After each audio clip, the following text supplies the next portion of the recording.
Hi అండి, welcome to శాండియాకా vlogs. Thursday డిన్నర్కి నేనేం చేసానో చూపిస్తున్నాను. ముందుగా అయితే ఆయిల్ తీసుకొని దాంట్లో కొంచెం ఉల్లిపాయలు వేసి సాల్ట్ వేసి వాటిని కొద్దిగా వేయించుకుంటున్నాను. ఇందులోనే కొద్దిగా నెయ్యి కూడా వేసానండి. ఇవి కొద్దిగా వేగిన తర్వాత ఇప్పుడు అందులో టమాటా ముక్కలు వేస్తున్నాను. ఇదే టైంలో కొద్దిగా అల్లం వెల్లుల్లి పేస్ట్ కూడా వేస్తున్నాను. అలాగే కొద్దిగా జీడిపప్పు కూడా వేస్తున్నాను. ఇవన్నీ బాగా వేయించుకుంటున్నానండి. ఇందులో కొంచెం చెక్క, లవంగాలు, యాలకులు వేసాను. అలాగే 2 పచ్చిమిర్చి కూడా వేసాను. కొద్దిగా కారం కూడా వేస్తున్నాను.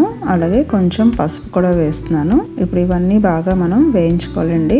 ఎంత బాగా వేగితే గ్రేవీ అంత టేస్టీగా వస్తుంది. ఇప్పుడు స్టవ్ ఆఫ్ చేసేసుకున్నాను. పక్కన వేడి నీళ్ళలో కొంచెం పన్నీర్ వేసి ఉంచాను. ఇది చల్లారిన తర్వాత గ్రైండ్ చేశానండి ఈ పేస్ట్ని. ఇప్పుడు ఇందులో గార్డెన్లో హార్వెస్ట్ చేసిన కొన్ని జుకినీ ముక్కలు వేస్తున్నాను. అలాగే కొన్ని గ్రీన్ పీస్ కూడా. పిల్లల కోసమని పన్నీర్ కర్రీ చేద్దామని స్టార్ట్ చేశానండి. కానీ అందులో కొద్దిగా వెజిటబుల్స్ కూడా వేస్తున్నాను మంచిదని. ఇప్పుడు అందులో కొద్దిగా వాటర్ కూడా వేసి ఇదంతా ఒక బాయిల్కి వచ్చేంత వరకు ఉడికించుకుంటున్నాను. పన్నీర్ ముక్కలు కూడా ఇప్పుడు వేస్తున్నాను. వేడి నీటిలో వేయడం వల్ల పన్నీర్ చాలా సాఫ్ట్గా ఉంటుందండి. ఇప్పుడు అందులోనే కొద్దిగా ధనియాల పొడి, అలాగే కొద్దిగా గరం మసాలా కూడా వేస్తున్నాను. పన్నీర్ని ఫస్టే కొద్దిగా ఆయిల్లో మనం వేయించి దాన్ని మళ్ళీ వేడి నీళ్ళలో కూడా వేసుకోవచ్చండి. అప్పుడు కూడా సాఫ్ట్గానే ఉంటుంది. అలాగే కొద్దిగా గార్డెన్ కొత్తిమీర కూడా వేసి ఇంకా స్టవ్ ఆఫ్ చేశాను. ఈ రోజైతే ఇంకా చపాతీలు నేను ఇంట్లో పిండి కలిపి చేయలేదండి. స్టోర్ బాట్ చపాతీలనే కాల్చాను.